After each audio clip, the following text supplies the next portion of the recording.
नमस्कार दोस्तों, आपका स्वागत है एग्जाम क्रैक SS1 में। अगर आप रेलवे के एग्जाम की तैयारी कर रहे हो जैसे RRB, NTPC, group D, ALP, CBD 2, RPF, तो ये वीडियो आपके लिए बहुत ही महत्वपूर्ण होगी, क्योंकि इस वीडियो में आप करता हूँ रीजनिंग के इंपॉर्टेंट क्वेश्चन जो कि रेलवे की परीक्षाओं में 100% पूछे जाते हैं। अगर आपकी रीजनिंग कमजोर है या आप रीजनिंग को बहुत अच्छा करना चाहते हैं तो ये वीडियो आपके लिए बहुत ही हेल्पफुल होगी। अगर आप हमारे चैनल पर नए हैं तो हमारे चैनल को सब्सक्राइब करें, क्योंकि मैं आपके लिए जाता हूँ मैथ और रीजनिंग की बहुत ही शानदार वीडियो, और उन वीडियो में आपके लिए अच्छे क्वेश्चन की भी शॉर्ट टिप्स सिखाता हूं, जिससे कि आप उन क्वेश्चनों को बहुत ही कम टाइम में बना सकें। तो चलिए शुरू करते हैं आज की क्लास। आज का क्वेश्चन नंबर पहला, इस क्वेश्चन में आपसे कह रहा है शर्ट परिधान तो हार, यानी क्वेश्चन मार्क के स्थान पर क्या आएगा आपको यह बताना है। देखिए, जिस हिसाब से जो शर्ट होती है यानी कि हमारे वो किसके अंदर आते हैं, वो आते हैं परिधान यानी कपड़े के अंदर आती है। जो शर्ट होती है वो हम आती है तो परिधान यानी कपड़े के अंदर आती है। तो हार किसके अंदर आएगा, तो हार आता है जंजीर के अंदर, सोना के अंदर, आभूषण के अंदर, ये गर्दन के अंदर। किसके अंदर आता है हार, हार जिस हिसाब से देखिए शर्ट से हमारा परिधान बना, क्योंकि शर्ट जो होती है वो आती है परिधान यानी कपड़े के अंदर। तो जो हार होगा हमारा वो आता है आभूषण के अंदर, यानी ऑप्शन नंबर सी इसका राइट आंसर होगा। क्वेश्चन नंबर देखिए 2, इस क्वेश्चन में आपसे कह रहा है कि जैसे ये संबंध, जो संबंध इसमें चल रहा है, इसमें चल रहा है, इसमें चल रहा है, वही संबंध क्या होगा आपके ऑप्शन में होगा। आपके पास 4 ऑप्शन दिए गए, ए, बी, सी, डी। तो कौन सा इस तरह का ऑप्शन होगा आपको वह बताना है। तो देखिए, अगर हम इसे करें, अगर हम 2 और 4 को जोड़ दें, यानी कि 2 + 4 कर दें तो ये बनेगा 6, और 6 को 3 से गुणा कर दें तो ये बन जाएगा 18, यानी कि हमारा इस तरह से ये 18 बन गया। 18 बन गया। अगर हम इसी हिसाब से इसे भी जोड़ दें, देखिए 4 और 6 को जोड़ दें, 4 और 6 को जोड़ेंगे तो ये होता है 10, और 10 को गुणा कर दें 5 से तो ये बन जाएगा 50, यानी कि ये इस तरह से 50 बना।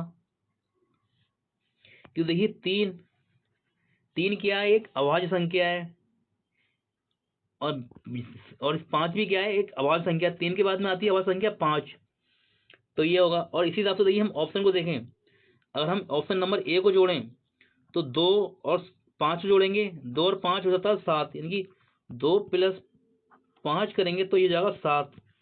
देखिए, अगर हमारी पहली संख्या थी 3 अभाज्य, उसके बाद में क्या आया, अभाज्य संख्या 5 आई, अब क्या आएगी, अभाज्य संख्या 7 आएगी, और 7 को 7 से गुणा करेंगे तो ये 49 बन जाएगा, यानी कि ऑप्शन नंबर इस तरह से हमारा ए राइट हो जाएगा। हमारा ऑप्शन नंबर ए राइट हो जाएगा। लेकिन देखिए मैं आपको बता दूं, लेकिन एग्जाम में इस क्वेश्चन का आंसर ये वाला नहीं दिया गया था। इसका जो राइट आंसर दिया गया है वो दिया गया है ऑप्शन नंबर सी। इसका राइट आंसर दिया गया है ऑप्शन नंबर सी।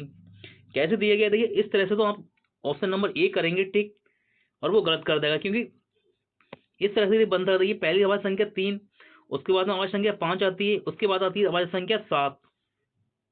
तो इस हिसाब से हमारा ऑप्शन नंबर ए भी राइट हो रहा है। लेकिन जो एग्जाम में दिया गया था उस हिसाब से ऑप्शन नंबर सी राइट हो रहा था। कैसे हो रहा था, तो देखिए वो तरीका सिखाता हूँ आपको मैं, वो तरीका भी सीख लो आप। देखिए 2 और 4 को जोड़ेंगे तो 2 और 4 होता है 6, 6 होता है। और देखिए उसके बाद में जो 2 है, ये 2 है, 2 के बाद में आती है 3, तो 2 के बाद में 3 आता है, सॉरी 2 के बाद में आती है 3 संख्या, तो हमने 3 से इसे गुणा कर दी तो 6 3 18 हो गया, यानी कि इस तरह से 18 बना। और इस हिसाब से ये हम 4 को और 6 को जोड़ेंगे, 6 4 होता है 10, 10 होता है। फिर देखिए 4 के बाद में क्या अगली संख्या क्या आती है, 4 के बाद में अगली संख्या आती है 5, 4 के बाद अगली संख्या आती है 5, तो हमने 5 से गुणा करा, 5 धाम 50, तो ये 50 बन गया, ये 50 इस तरह से बना। फिर देखिए हम, और हम ये देखिए ऑप्शन नंबर सी को उठाएं, ऑप्शन नंबर सी को, तो 3 और 5 को जोड़ेंगे, 3 और 5 को जोड़ेंगे, देखिए 3 + 5 करेंगे तो ये बनेगा 8। जब 8 बनेगा तो देखिए ये 3 है, ये 3 के बाद में अगली संख्या कौन सी आती है, वो आती है 4। क्योंकि देखिए हम यहाँ से हमने क्या करा है, यहाँ भी देखिए ये 2 था, 2 के बाद अगली संख्या 3 आती है तो हमने 3 से गुणा करा है। फिर देखिए 4, ये यहाँ 4 है, 4 के बाद अगली संख्या आती है 5, तो हमने ये 5 से गुणा करा है। और फिर देखिए यहाँ पर ये 3 है, और 3 के बाद अगली संख्या आती है 4, तो हमने यहाँ 4 से गुणा करेंगे तो 8 चौक होगा 32, यानी कि 32 यहाँ दिया गया है। तो एग्जाम में हमारा जो राइट आंसर दिया गया था वो दिया गया था ऑप्शन नंबर सी। तो आपको इसी तरह से ऑप्शन नंबर सी को ही राइट मानना है, ना कि ऑप्शन नंबर ए को राइट मानना है। क्वेश्चन नंबर 3 आपसे कह रहा है इसे यह लिखा गया है और इसे यह लिखा गया है, तो इसे कैसे लिखा जाएगा। तो आपको यह बताना है कि इसे कैसे लिखा जाएगा, जो चेयर है इसे कैसे लिखा जाएगा।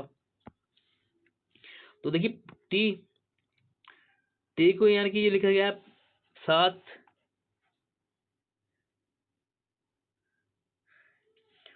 7 26 25 15 22।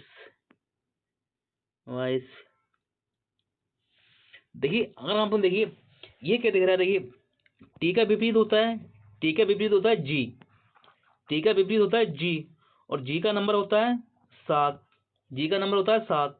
तो यहाँ 7 दिया गया है, उसी हिसाब से ये ए का विपरीत क्या होता है जेड, यानी कि ए का विपरीत होता है जेड, और जेड आता है 26, तो यहाँ 26 दिया गया है, 26 दिया गया है। यानी कि इस तरह से क्या हो रहा है, इन लेटरों के विपरीत दिए गए। जैसे आपका ई, लास्ट में आपका ई आता है 5 पे, ई 5 पे आता है, और इसका विपरीत क्या होगा वी, जो इसका विपरीत होगा ई का विपरीत बी, वी होगा, और इसका नंबर होता है 22। तो यहाँ 22 दिया गया, यानी कि इसी हिसाब से देखिए एफ, एफ आता है 6 पे, और इसका विपरीत होता है यू, और यू के लिए यू आता है 21 पे, तो यहाँ 21 दिया है। यानी कि दिया गया है क्वेश्चन में कि यहाँ पर इन नंबरों के विपरीत जो लेटर आते हैं उनके नंबर यहाँ दिए गए हैं, यानी कि उनकी प्लस वैल्यू यहाँ दी गई है। जैसे इनके नंबर यहाँ, इनके जो विपरीत लेटर हैं, इस लेटरों के विपरीत जो लेटर आते हैं उनकी प्लेस वैल्यू यहाँ लिखी गई है, और वही यहाँ पर लिखा गया है, तो वही हमें यहाँ लिखना पड़ेगा।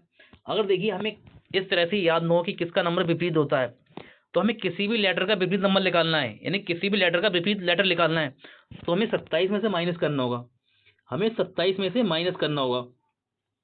जैसे मान लिया हमारा हमारा टी, हमें टी का विपरीत निकालना है, हमें पता नहीं टी को, टी का विपरीत क्या होता है, तो टी आता है 20 पे, तो 27 में से 20 माइनस कर देंगे, जब 27 में से 20 माइनस करेंगे तो बचेगा 7, और 7 पे आता है जी। यानी कि इस तरह से विपरीत निकालते हैं। किसी भी नंबर का आपको, किसी भी लेटर का विपरीत निकालना है तो 27 में से आपको माइनस करना पड़ेगा, 27 में से आपको माइनस करना पड़ेगा। तो देखिए अब हम आते हैं अपने क्वेश्चन पर। यहाँ लिखा है सी, सी आता है 3 पर, और हमें पता नहीं कि सी का विपरीत क्या होता है, सी का विपरीत क्या होता है हमें पता नहीं, तो हम 27 में से माइनस करेंगे,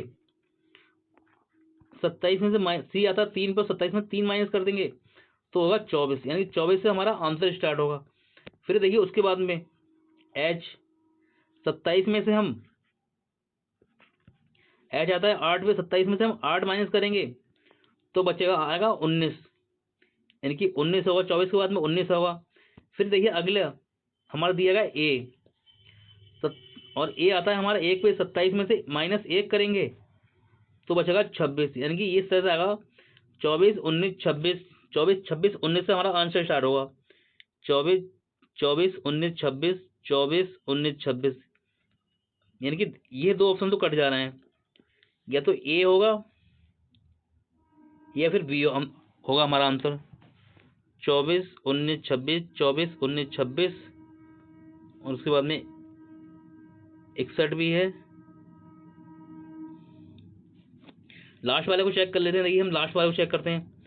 आर आता है 18 पे, आर 18 से आता है, और 27 में से हम 18 माइनस करेंगे तो बचेगा 9, यानी कि लास्ट में हमारा 9 आएगा, लेकिन यहाँ हमारा 8 आ रहा है, यानी कि ये वाला भी कट जाएगा, तो यहाँ लास्ट में 9 आया, तो यानी कि ऑप्शन नंबर ए हमारा राइट आंसर हो जाएगा। आपको भी एग्जाम में इसी तरह से करना है, ठीक है, जिससे कि आप क्वेश्चन को जल्दी बना सकें, ना कि आप सारे लेटर को मत लिखने में बैठ जाना, क्योंकि सारे लेटर को हम इस तरह से लिखेंगे तो आपको टाइम लगेगा। बस आपको अपने आंसर से मतलब है, ना कि आपको ये देखना है कि हमारा आंसर कैसे आ रहा है, हमारा आंसर जल्दी आए, बस यही हमें तरीका अपनाना है। और किसी भी लेटर का आपको विपरीत करना हो तो 27 में से उसे माइनस करना है, किसी भी लेटर का विपरीत निकालना हो तो। क्वेश्चन नंबर 4 आपसे कह रहा है एक निश्चित कूट भाषा में इसे यह लिखा गया है और इसे यह लिखा गया है, तो इसे कैसे लिखा जाएगा आपको यह बताना है। तो देखिए आपका जो पी है वो आता है 16 पे, आर आता है 18 से, यानी कि यहाँ इसके बाद में क्या हुआ, पी में अगर हमने 2 जोड़ देंगे तो ये आर बन जाएगा 18 पे, यानी कि आर बनेगा, पी 16 पे आता है और 2 जोड़ेंगे तो 18 18 पे आर आता है। इसी हिसाब से देखिए हम, और यहाँ भी देखिए एच, एच आता है 8 पे और जे आता है 10, और यहाँ भी क्या हुआ है, +2 हुआ है, +2 हुआ है। इसी हिसाब से हम एन आता है 14 पे, एन 14 पे आता है, और इसमें +2 करेंगे तो 16, और 16 पे आएगा हमारा पी, यानी कि पी से हमारा आंसर स्टार्ट होगा। फिर आगे देखिए, यहाँ ओ आता है 15 पे, वो 15 पे आता है, और आर आता है 18 पे, वो 15 पे, आर आता है 18 पे, यानी कि क्या हुआ, +3 हुआ है, फिर +3 हुआ। तो हम यहाँ ई है, ई आता है 5 में, और 5 में हम +3 करेंगे तो 5 3 होगा 8, और 8 पे आता है एच, यानी कि पी के बाद में आएगा एच, तो एच भी दिया गया है। फिर देखिए यहाँ पर डब्लू, और डब्लू आता है 23 पर, और ए आता है 1 पर। इनके 23 में हमने 23 में 3 जोड़ा 26, 26 में 1 जोड़ा तो हमारा हो जाएगा 27, और 27 ना होगा 27, क्योंकि हमारे लेटर होते हैं 26 तक, तो हमारा इस तरह से ए दिया गया। अब क्या हुआ है, 3 के बाद में +4 हो रहा है, 4 हो रहा है। तो हम देखिए यहाँ वी है, बी आता है 22 पर, और 22 में हम +4 करेंगे, 22 4 होता है 26, 26 पे आता है जेड, यानी कि जेड आएगा, P H Z, P H Z. फिर देखिए उसके बाद में क्या हुआ है, यहाँ दिया गया है ई दिया गया है, ई आता है 5 पर, और जे आता है 10 पर, यानी कि फिर क्या हो रहा है, +5 हो रहा है, फिर +5 हो रहा है। तो हम देखिए ई, यहाँ भी क्या है, ई है, और ई आता है 5 में, और 5 5 का जोड़ेंगे तो हो जाएगा 10, और 10 पे आएगा आपका जे, 10 पर जे आएगा, यानी कि P H Z J, P H Z J, P H Z J. अब लास्ट में ऐसे ही जोड़ लो आप। देखिए पहले क्या हुआ, लास्ट में क्या हो रहा है, आर आता है 18 पे, आर 18 पे आता है, और एक्स आता है 24 पर, तो 18 में 6 जोड़ा तो हमने, तो 24 हो जाएगा। तो अब क्या जोड़ना है, +6 करेंगे, तो जो आर आया आपका, यहाँ भी देखिए आर, यहाँ तो लास्ट में एक्स आएगा, यानी कि एक्स आएगा, P H Z J x, P H Z J x, यानी कि ऑप्शन नंबर ए हमारा इस तरह से आंसर होगा। देखिए अगर आपको इस तरह के क्वेश्चन करना है और आपके क्वेश्चन कभी गलत ना होए, तो आपको प्रत्येक लेटर की प्लेस वैल्यू याद करना बहुत जरूरी है। आप आज ही याद कर लो, आपके नंबर रीडिंग में पूरे नंबर आएंगे, आपका एक नंबर भी नहीं कटेगा। आप इनकी प्लेस वैल्यू याद जरूर कर लो प्रत्येक लेटर की।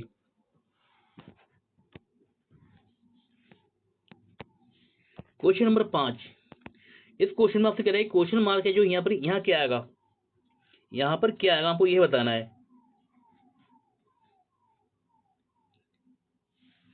तो देखिए इस हमारा ये कह रहा था कि इन से 3 से 5 6 और 1 से 18 बना है। फिर यहाँ देखिए 9 5 4 से 27 बना है, तो 8 7 8 और 2 से यहाँ क्या बनेगा। देखिए यहाँ क्वेश्चन मार्क के स्थान पर क्या आएगा,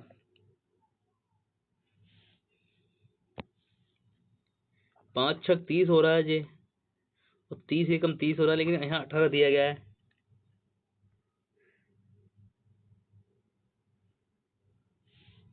नौ पंजे 45 और 4,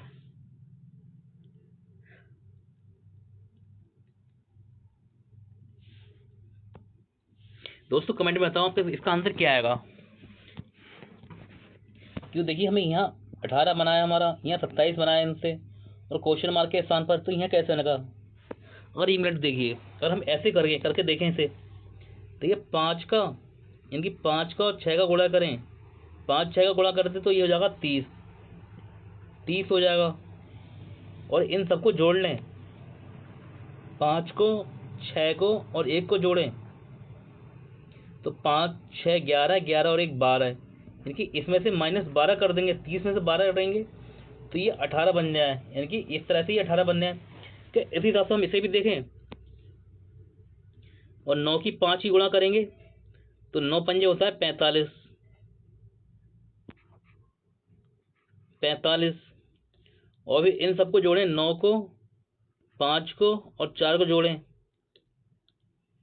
4 5 9 9 9 18, इसमें से माइनस हमने 18 करते हैं,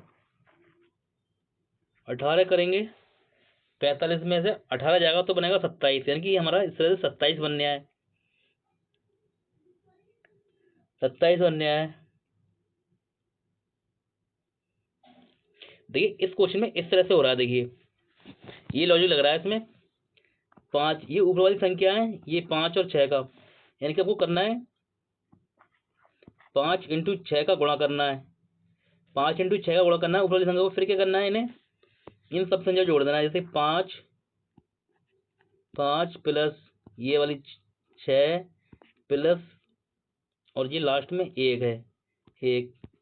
जब हम करेंगे 5, ये हो जाएगा 5 × 6 = 30, 30 हो जाएगा, 5 × 6 = 11 और 1 12, तो ये बनेगा आपका इस तरह से, ये 18 बनने यानी कि इस तरह से 18 हो रहा है। फिर आप इसकी गुणा करेंगे 7 की और 8 की, 7 की और 8 की गुणा करेंगे, इनकी 7 × 8 और माइनस सबको जोड़ेंगे, 7 को और 8 को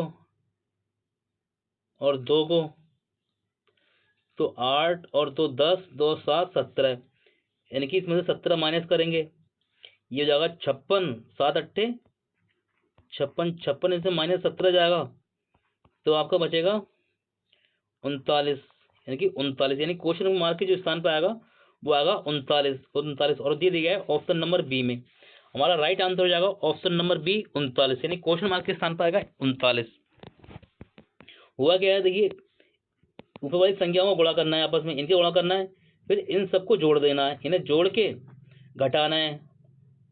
9 × 5 = 45 में से 18 घटाएंगे तो हमारा ये 27 बनना है। इसी हिसाब से हमारा ये क्वेश्चन मार्क वाला हुआ था। क्वेश्चन नंबर 6, इस क्वेश्चन में आपसे कह रहा है यदि ए बी की पत्नी है, सी बी और डी का पिता है, यानी कि सी है वो बी और डी का पिता है, तो कर लो क्वेश्चन को इस तरह के। इससे क्वेश्चन देखिए रेलवे में आपको एग्जाम में आपके मिलेगा, इस तरह के क्वेश्चन से आप नहीं बच सकते, आपको 100% इस तरह का क्वेश्चन आपको मिलना ही मिलना है। तो यह कह रहा है ए बी की पत्नी है, यानी कि जो ए है वो बी की पत्नी है। मान लिया ये ए है और ये बी है, तो ये जो ए है बी की पत्नी है।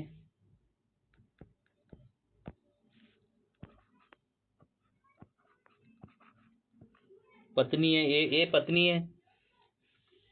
फिर आगे कह रहा है जो सी है, सी बी और डी का पिता है। जो सी है, सी जो है बी और डी का पिता है, तो डी आपका ये होगा, और इन दोनों का पिता कौन है, वो है सी।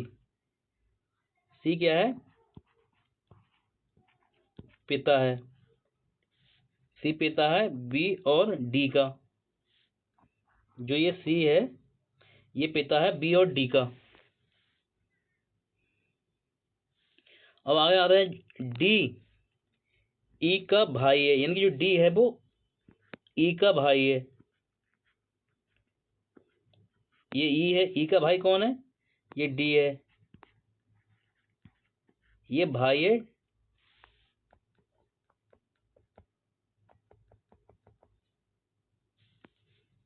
डी, भाई है किसका, ई का।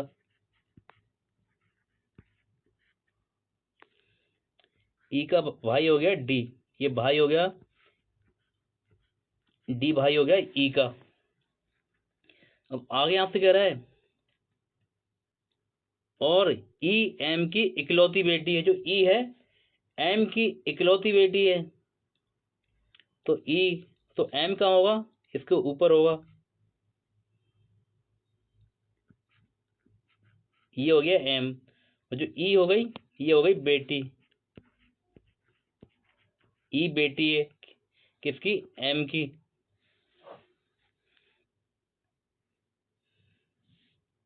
तो एम ए से किस प्रकार संबंधित, तो काम से करें तो जो एम है ए से किस प्रकार संबंधित है, देखिए तो ये तो होगा पति पत्नी।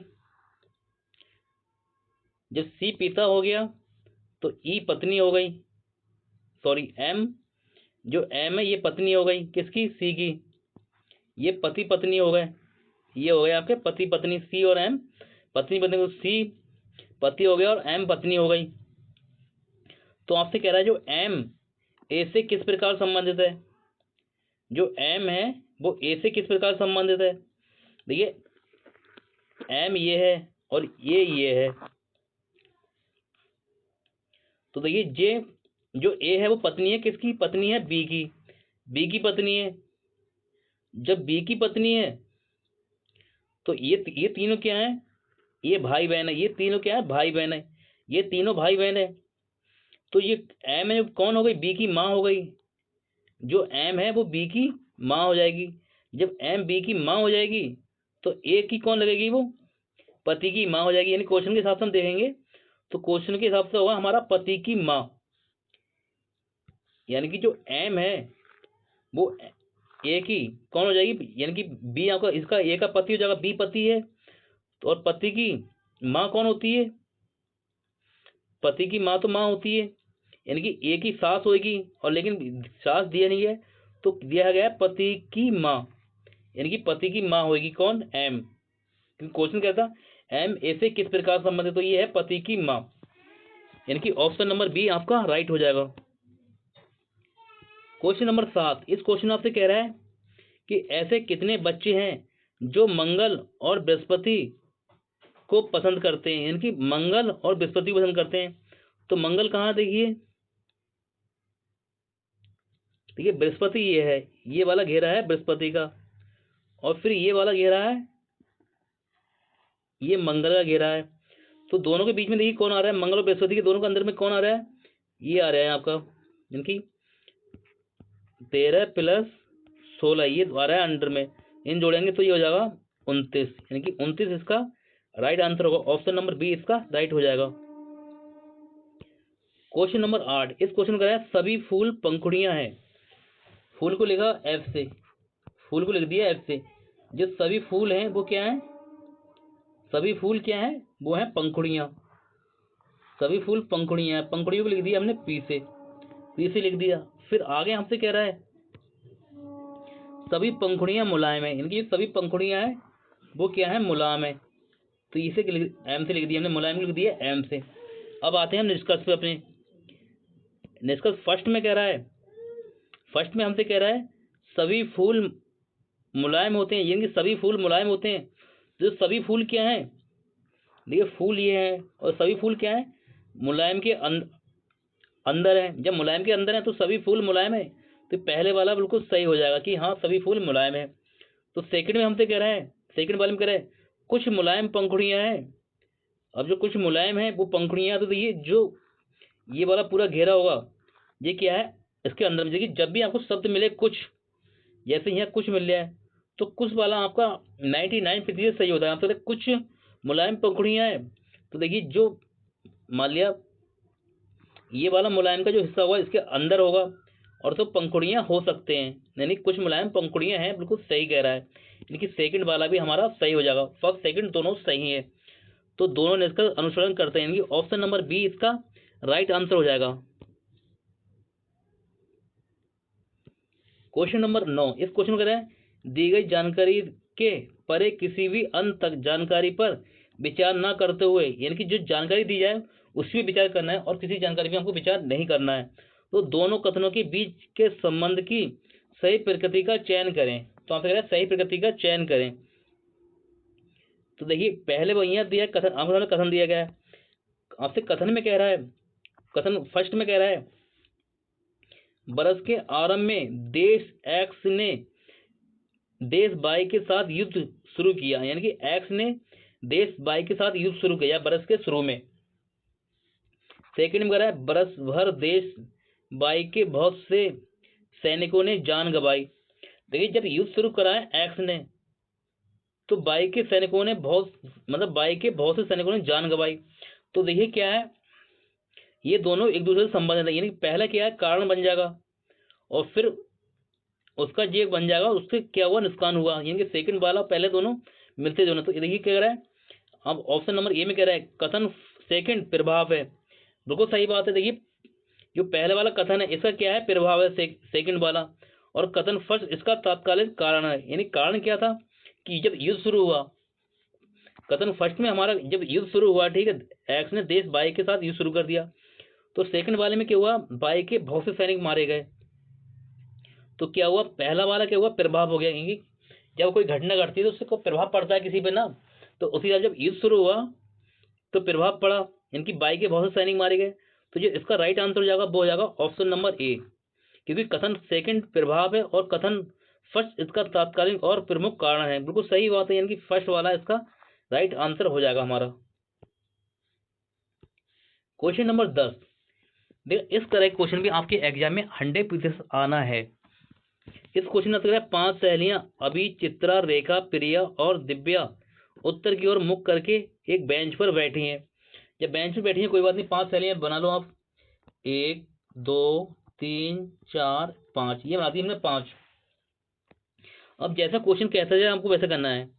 आपसे कह रहे हैं उत्तर की ओर मुख करके बैठी है, यहां से आगे बढ़ो। अभी चित्रा के बगल में बैठी है, हमें कोई निश्चित जगह नहीं मिली तो अभी अभी हम यहाँ छोड़ देंगे, इसे छोड़ देंगे।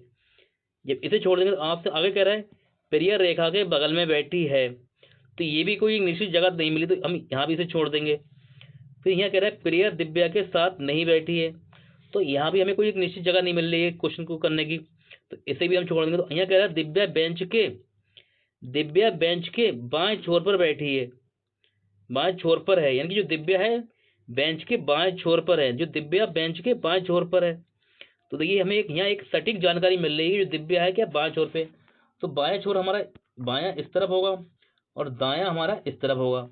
तो दिव्या है वो क्या है बाएं छोर पर है, तो दिव्या को लिख दिया हमने डी से, दिव्या को हमने डी से लिख दिया। दिव्या क्या है यहाँ पर ही होगी, दिव्या यहाँ होगी। और आगे आपसे कह रहा है रेखा दाएं छोर से दूसरे स्थान पर है, यानी कि जो रेखा है वो दाएं छोर से दूसरे स्थान है, तो दायां पहला और दूसरा, तो यह क्या है रेखा होगी। यहाँ क्या है रेखा, रेखा को हमने लिख दिया आर से, रेखा को लिख दिया हमने आर से, रेखा यहाँ होगी, क्योंकि आपसे कह रहा है रेखा दाईं ओर से दूसरे स्थान पर है। फिर आगे कह रहा है आपसे अभी चित्रा के दाईं तरफ बैठिए, जो अभी है चित्रा के दाईं तरफ बैठी है। अब यहाँ से हमें कोई सटीक जानकारी होगी। आगे कह रहा है अभी और रेखा एक साथ बैठी है, यानी कि अभी जो है अभी और रेखा एक साथ बैठी है, यानी कि अभी और रेखा जो एक साथ बैठी है, अभी और रेखा ये बैठी है। यहाँ कह रहा था जो अभी है चित्रा के दाएं तरफ बैठी है और अभी और रेखा एक साथ बैठी है, तो अभी कहाँ होगा, अभी और दिया हमने ए से, अभी बैठी है यहाँ पर ही। और यहाँ कह रहे हैं जो अभी है वो चित्रा के दाएं तरफ बैठी है, तो चित्रा कहाँ होगी, चित्रा यहाँ होगी, और चित्रा का दायां किस तरफ होगा, इस तरफ होगा, चित्रा का दायां इस तरफ होगा। तो जो अभी है वो चित्रा के दाईं तरफ बैठी, बिल्कुल सही हो रहा है।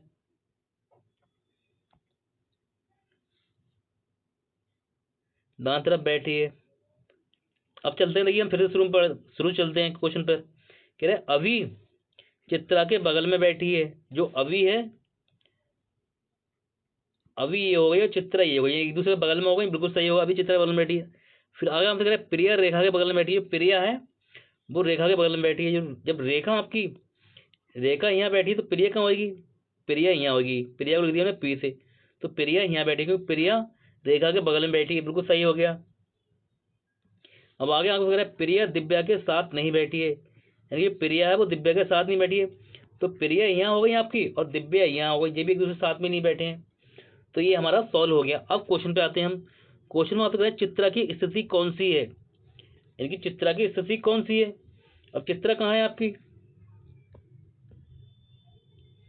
चित्रा है ये, अब चित्रा यहाँ बैठी है, तो ऑप्शन पढ़ते रहेंगे कौन सा। ऑप्शन ए में कह रहा है एकदम बाएं तरफ है, कि चित्रा एकदम बाएं तरफ है, तो बाएं तरफ भी नहीं है, ये भी पहला गलत हो जाएगा।